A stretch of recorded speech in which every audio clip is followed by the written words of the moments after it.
Assalamualaikum, saya Amni Mazali dan saya akan membuat sedikit pengenalan mengenai tajuk yang akan kami bentangkan pada hari ini. Penghayatan rakyat Malaysia terhadap 5 unsur tradisi dalam perlembagaan penting bagi menentukan hubungan etnik pada masa akan datang dan langkah yang akan diambil bagi memelihara perpaduan antara etnik dan wilayah. Makna tradisi di sini merujuk kepada unsur-unsur tempatan yang dikekalkan oleh perlembagaan yang wujud sebelum adanya perlembagaan persekutuan. Perbincangan berkenaan 5 unsur ini bukanlah topik yang asing dan kerap menjadi salah satu isu sensitif terhadap masyarakat Malaysia. Hal ini kerana Malaysia mempunyai rakyat pelbagai kaum dan bangsa yang memiliki adat-adat tersendiri. Mari kita sama-sama lihat satu persatu 5 elemen tradisi ini. Kami juga akan mendalami sejarah, peranan, isu yang terlibat dan juga cara melindungi kelima-lima elemen tradisi.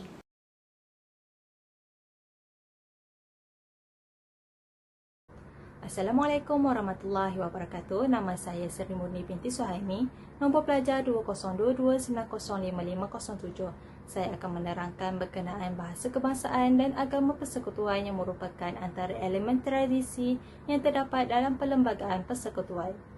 Ketika zaman pemerintahan Kesultanan Melayu Melaka serta negeri-negeri Melayu lain seperti Kedah, Perlis, Kelantan dan Terengganu, bahasa Melayu pernah menjadi bahasa lingua franca di Kepulauan Melayu serta digunakan dalam urusan rasmi.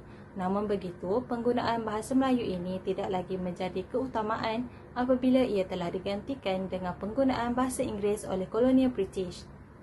Pemimpin kaum Melayu di Tanah Melayu pada waktu itu telah menggesa untuk memperuntukkan bahasa Melayu sebagai bahasa rasmi di samping penggunaan bahasa-bahasa ibunda kaum lain dalam Perjanjian Persekutuan 1948. Dalam Perlembagaan Persekutuan 1957 pula, bahasa Melayu diperuntukkan sebagai bahasa kebangsaan di Malaysia dan digunakan dalam urusan rasmi menurut Perkara 152 untuk menyatupadukan semua kaum bagi membentuk sebuah negara yang harmoni dan aman melalui satu bahasa yang sama.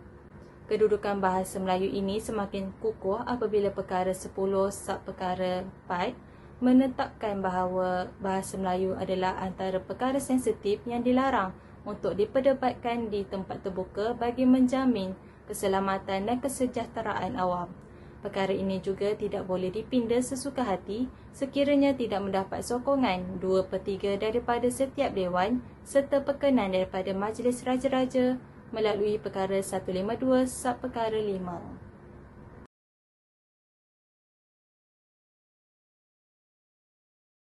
Berdasarkan Perlembagaan Persekutuan Perkara 3 Sub Perkara 1 yang menetapkan agama Islam adalah agama persekutuan yang juga merupakan agama rasmi di Malaysia, manakala agama-agama lain masih boleh dianuti dan diamalkan. Hal ini turut menjamin kebebasan beragama seperti yang termaktub dalam Perkara 11 Sub Perkara 1.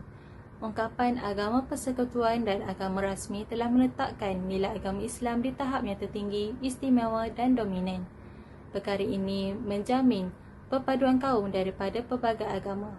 Walau bagaimanapun, ungkapan kebebasan beragama tidak bererti bahawa orang bukan Islam dibenarkan untuk menyebarkan dakwah atau doktrin agama mereka sewenang-wenangnya kepada orang Islam seperti yang termaktub dalam Perkara 11 Sub Perkara 4 iaitu kawalan dan sekatan penyebaran agama lain kepada orang Islam. Antara peruntukan lain berkaitan agama Islam dalam Perlembagaan Persekutuan ialah diskriminasi agama dalam Perkara 8 Sub Perkara 2, pengurusan hal ehwal agama dalam Perkara 11 Sub Perkara 3, peruntukan kewangan bagi pengurusan institusi Islam dalam Perkara 12 Sub Perkara 2, penentuan agama oleh ibu bapa bagi anak di bawah umur 18 tahun dalam Perkara 12 Sub Perkara 4 dan jaminan kedudukan mahkamah syariah terus dipelihara ketika darurat dalam Perkara 150 Sub Perkara 6A. Raja merupakan ketua agama bagi setiap negeri yang mempunyai raja, manakala yang di-Pertuan Agong pula merupakan ketua agama bagi negeri-negeri yang tidak mempunyai raja. Bagi melancarkan urus tadbir agama Islam di setiap negeri termasuk di wilayah persekutuan, Majlis Agama Islam telah ditubuhkan di setiap negeri dan enakmen tertentu telah diwujudkan untuk mengukuhkan lagi pentadbiran agama dan syariah.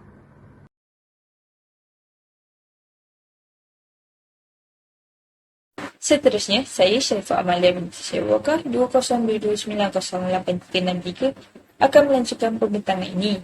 Sebelum Tanah Melayu mencapai kemerdekaan, Kerajaan British dan Raja-Raja Melayu telah membuat beberapa perjanjian yang juga terdapat pengiktirafan hak-hak istimewa orang Melayu.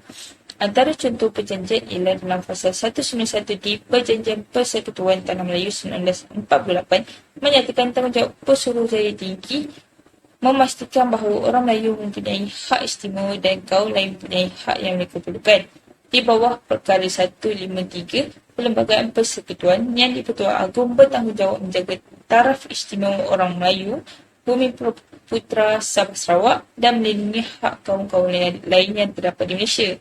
Dalam menjalankan tugas dan kuasa perlembagaannya, yang di-Pertuan Agong atas nasihat kerajaan telah memperuntukkan kepada orang-orang Melayu bahagian yang perlu diperuntukkan, iaitu seperti mewujudkan satu siri angka untuk kaki tangan awam, menentukan peratusan rizab untuk permit dan lesen untuk menjalankan perusahaan, pekerjaan dan ekonomi, dan juga menentukan peratusan rizab untuk beasiswa, sokongan, keistimewaan pendidikan dan pelatihan.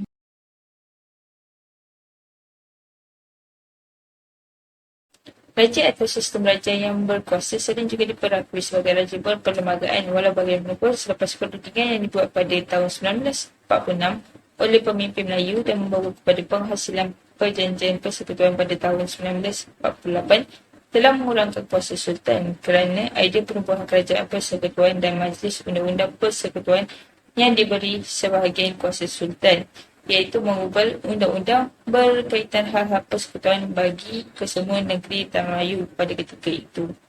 Seterusnya, kuasa Sultan telah dirucukkan serta-merta sebelum kemerdekaan bagi membuka jalan kemerdekaan Tanah Melayu pada 31 Ogos 1957 dan telah digantikan dengan sistem beraja berperlembagaan selepas mendapat kemerdekaan.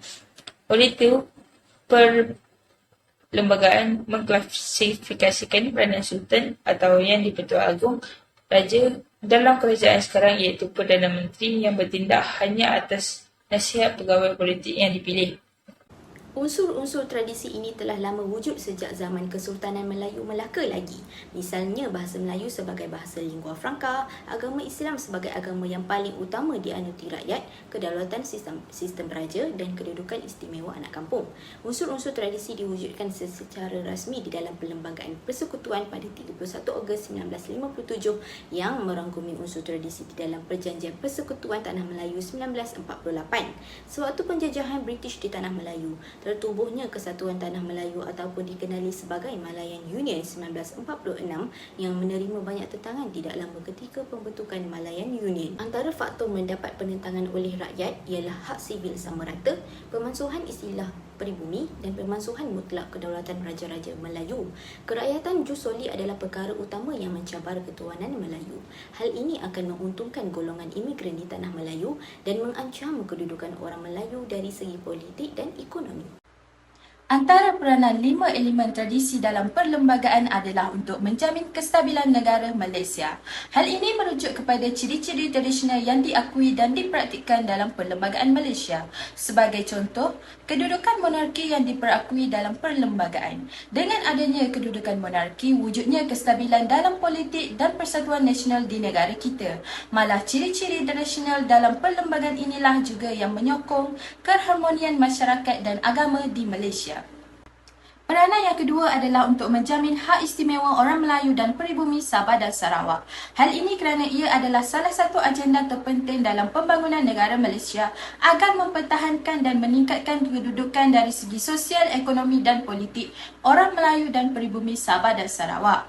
Hal ini dapat dibuktikan apabila ada pelbagai peruntukan yang menawarkan hak istimewa dan perlindungan khas kepada mereka, seperti Dasar Pembangunan Baharu dan Dasar Pembangunan Nasional. Peranan yang ketiga adalah sebagai prasyarat penerimaan hak kewarganegaraan oleh masyarakat bukan Melayu.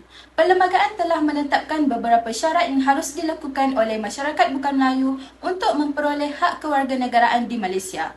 Sebagai contoh, masyarakat bukan Melayu perlu menguasai bahasa Melayu dan melakukan ujian kewarganegaraan terlebih dahulu sebelum mendapatkan hak kewarganegaraan.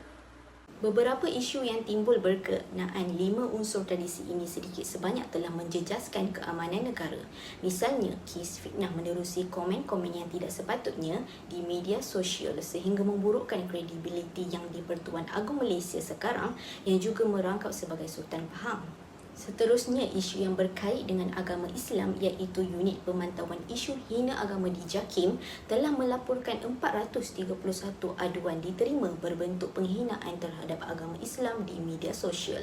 Akhir sekali, isu terkenal berkenaan keistimewaan orang Melayu dan Bumiputera iaitu pembukaan UiTM kepada semua kaum dan bukan untuk orang Melayu dan Bumiputera sahaja. Antara cara melindungi 5 elemen tradisi dalam perlembagaan adalah dengan memahami, menerima dan menghormati perlembagaan Malaysia. Hal ini kerana perlembagaan adalah bertujuan untuk memberi perlindungan kepada masyarakat mengenai hak dan keistimewaan sebagai warga negara dan ianya bukan untuk memberi darurat kepada mana-mana masyarakat. Malah, perlembagaan ini adalah suatu dokumen undang-undang tertinggi yang dijadikan sebagai rujukan berkaitan sesuatu perkara dan ia juga menjadi asas kepada negara Malaysia untuk terus teguh dan stabil sehingga kini. Oleh itu, wajarlah kita memahami, menerima dan menghormatinya. Cara yang kedua adalah menghormati sistem pemerintahan beraja dan menyokong raja-raja Melayu. Hal ini kerana segala isu hangat yang masyarakat bukan Melayu unsurkan seperti isu berkaitan agama Islam akan dileraikan dengan adanya sistem pemerintahan beraja ini. Malahan, ini juga disebabkan adanya seseorang raja pemerintah yang mana baginda memainkan suatu peranan yang sangat penting apabila membahaskan segala isu berkaitan agama Islam di Malaysia kerana mempunyai kuasa mutlak iaitu kuasa sebagai ketua agama Islam. Contohnya, Sultan Selangor, Sultan Sarafuddin Idris Shah Al-Haj amat peka dengan situasi yang berlaku di negara kita kini dan baginda memuji tindakan tepat daripada Yang Amat Berhormat Perdana Menteri Datuk Seri Anwar Ibrahim berkaitan isu untuk tidak menyokong golongan LGBT dan konsep negara sekular. Secara keseluruhannya, kelima-lima elemen tradisi dalam perlembagaan memainkan peranan penting dalam mengekalkan kepelbagaian etnik dan budaya. Namun begitu, masih terdapat beberapa perspektif dari segelintir masyarakat, lebih-lebih lagi masyarakat bukan Melayu terhadap elemen ini. Hal ini mungkin kerana perspektif masyarakat terhadap elemen ini mungkin berbeza mengikut individu atau mengikut pengalaman yang mereka hadapi dalam hidup. Oleh itu, untuk membangunkan masyarakat yang bersatu padu dan harmoni adalah penting bagi pihak berkuasa dan masyarakat pada umumnya mencari dialog terbuka dan persefahaman bersama tentang perspektif ini. Selain itu, adalah penting juga bagi kerajaan untuk menjaga jalinan hubungan harmoni dan saling mengerti antara masyarakat bukan Melayu dan masyarakat Melayu agar dapat lebih memperkukuh perpaduan dan kemajuan negara. Dengan ini, ia dapat mengekalkan keharmonian dan perpaduan antara masyarakat Melayu dan bukan Melayu di negara ini. Sekian, terima kasih.